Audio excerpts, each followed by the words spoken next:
Perdonaré pero nunca olvidaré. Por el Dr. Kenneth Wapnick. Parte 2. El mundo del tiempo lineal, pasado, presente y futuro, es uno de los marcos de nuestro universo físico y sin duda es uno de los marcos de nuestra experiencia aquí. Todos tenemos un pasado, todos nos experimentamos en el presente y todos anticipamos un futuro como individuos y como miembros de razas, diversos grupos y especies. Pero el tiempo lineal es una proyección de lo que normalmente llamamos la Trinidad impía del ego, que es una constelación de los pensamientos de pecado, culpabilidad y miedo en la mente que precedió al universo físico. Son los cimientos de lo que un curso de milagros llama la mente errónea, la parte de la mente escindida que es el hogar del ego, el hogar del sistema de pensamiento de la separación. El pecado dice que nos hemos separado de Dios y que hicimos algo nefasto. Nos abruma la culpabilidad no solo por lo que creemos que hemos hecho, sino por aquello en lo que creemos que nos hemos convertido, personas pecadoras que nos hemos separado a expensas de Dios. Entonces la culpabilidad se vuelve tan intolerable que no podemos sino creer que merecemos ser castigados, el resultado inevitable de creer en la culpabilidad o el pecado. He hecho algo terrible, soy algo terrible. Por lo tanto, merezco ser castigado. Y ahora me agobia el miedo al castigo. Cuando proyectamos eso, el pecado se convierte en el pasado, la culpabilidad se convierte en el presente y el miedo se convierte en el futuro. He pecado en el pasado, experimento este enorme odio hacia mí mismo en lo que considero el presente y me aterra el futuro, que inevitablemente traerá el castigo que con toda justicia merezco. El pecado, la culpabilidad y el miedo proyectados hacia afuera conducen al pasado, al presente y al futuro. Retomemos perdonaré pero nunca olvidaré. Al hacer que el pasado sea real, estoy haciendo que el significado del pasado sea real, a saber, un pecado. Como Jesús señala una y otra vez en un curso de milagros, así como en el canto de la oración, ¿cómo puedes perdonar un pecado que has hecho real? Para perdonarlo, primero lo tienes que hacer real y luego de alguna manera fingir por arte de magia que no existe. Eso es lo que significa perdonaré pero nunca olvidaré. Esta es la razón por la que esa afirmación caería bajo la rúbrica del perdón para destruir.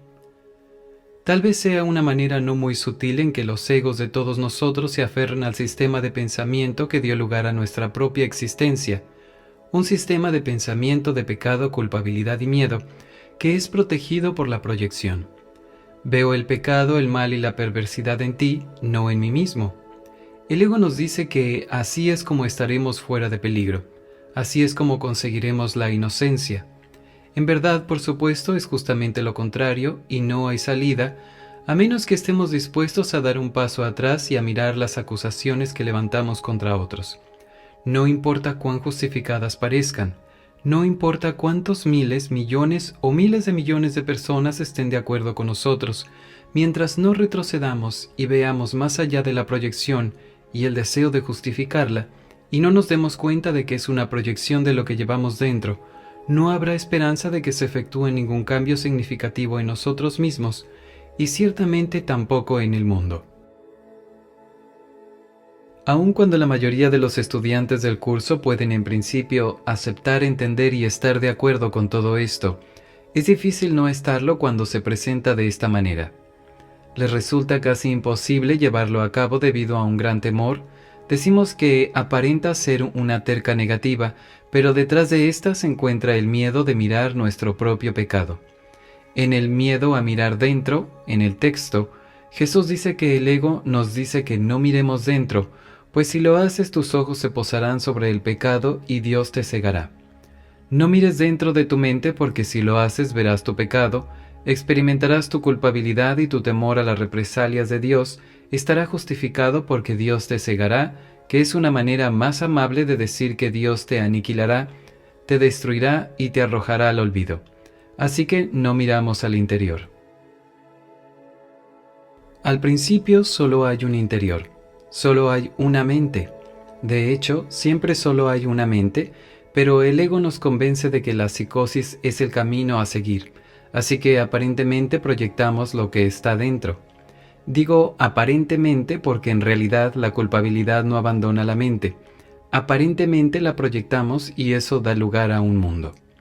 Luego inventamos un cuerpo con un aparato sensorial que percibe un mundo, pero todo es literalmente inventado por lo que es una psicosis. Vemos un mundo y experimentamos un cuerpo que no están allí. En nuestra demencia estamos muy seguros de que tenemos razón porque el cuerpo y el cerebro nos dicen que la tenemos.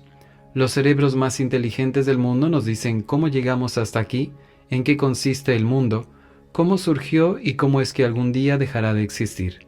Y todos están equivocados porque no miran dentro. Hay una razón por la que no miramos dentro. Nuestros ojos se posarán sobre el pecado y Dios nos cegará.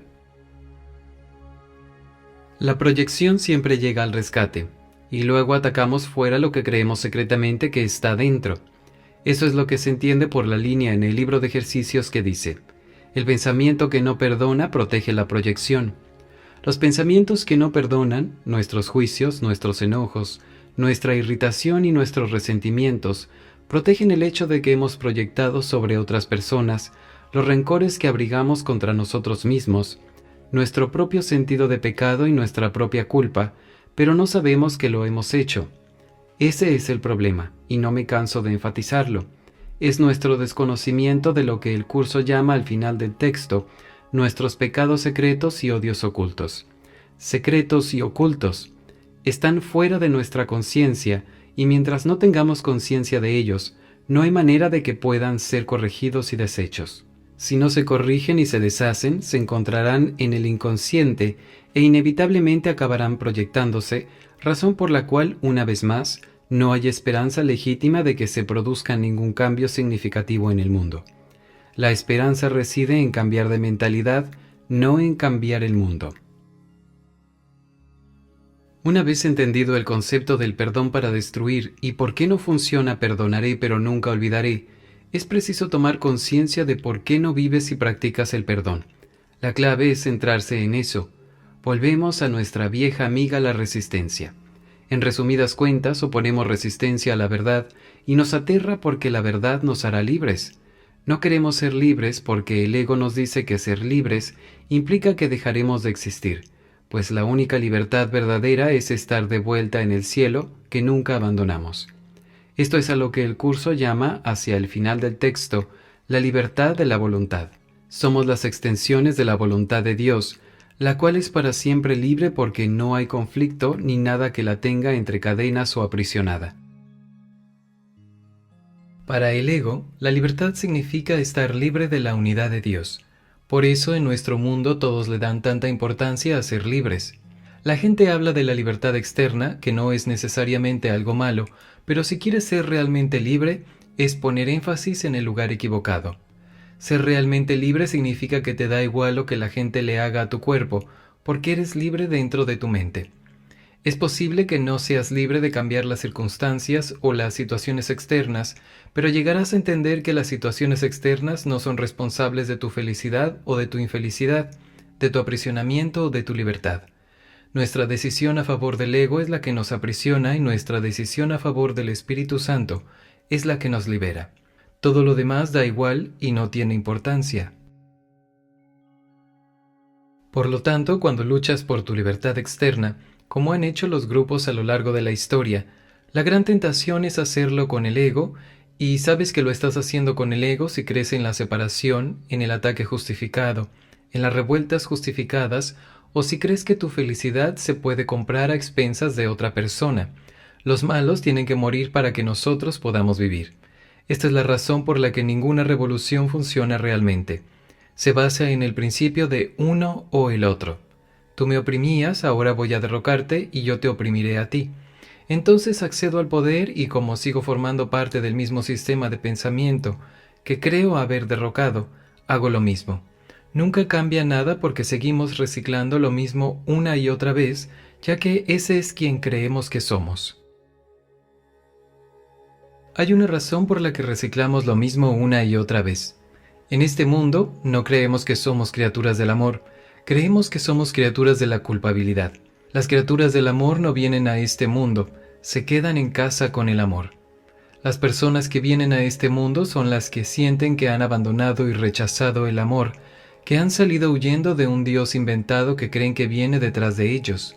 Se encuentran con un mundo que han fabricado y creen que el amor está aquí cuando en realidad lo que está aquí es la culpabilidad que los acompañó cuando ellos, en primer lugar, se escaparon del amor. La proyección es lo que preserva la culpabilidad. Una vez más, el pensamiento que no perdona protege la proyección. La culpabilidad se preserva al nosotros proyectar sobre otras personas los juicios que formamos de ellas cuando les buscamos defectos y nos percibimos tratados de forma injusta. Ese es quien creemos que somos. Está en nuestro ADN y por eso resistiremos firmemente todo lo que quiera deshacer o cambiar ese ADN. La pequeña voz que oímos dentro nos dice que si dejamos ir nuestros juicios y nuestra rabia, si vemos a todas las personas como iguales y nos soltamos de la culpabilidad, vamos a esfumarnos, desaparecer en el olvido. Por supuesto que el proceso no funciona de ese modo. Al final sí desaparecemos en el corazón de Dios, pero antes de eso lo que desaparece es la culpa, junto con la angustia, la depresión, la ansiedad, el miedo y el malestar. No perdemos el sentido del yo, sino hasta el mero final cuando ya no tiene importancia para nosotros. Es muy útil ser conscientes de que todos oponemos resistencia a aceptar el hecho de que el perdón para destruir no funciona. Si reconocemos que el perdón mediante separación no puede funcionar, pero el verdadero perdón no pasó nada y no hay nada que perdonar, sí funciona, el ego entonces nos advierte de que eso implica el acabose de quienes somos. Ese es el miedo. Si no ves tu resistencia al aprendizaje y a la práctica del verdadero perdón, nunca lo aprenderás ni lo practicarás. Pensarás que lo estás haciendo, pero lo único que harás realmente es practicar el perdón para destruir. Un último punto. En el canto de la oración, casi al final del segundo capítulo, que es sobre el perdón, Jesús nos dice que no limitemos el perdón a un marco mundano. No limites el perdón a un marco mundano porque eso es perdón para destruir. ¿Qué quiere decir con un marco mundano? El cuerpo es el marco mundano, por lo tanto no veas el perdón como un proceso que ocurre entre tú y otra persona. El perdón es un proceso que ocurre en tu mente. Últimamente es la expresión de tu perdón de ti mismo por haber elegido al ego en lugar de elegir al Espíritu Santo. Ese es el verdadero perdón. Significa que no aplicarás el perdón de una manera que refuerce y por lo tanto genere mayor separación. Decir perdonaré pero nunca olvidaré es claramente una declaración dualista. Hay un yo que te está perdonando, pero es también una declaración, como hemos visto, que refuerza la creencia en el pecado.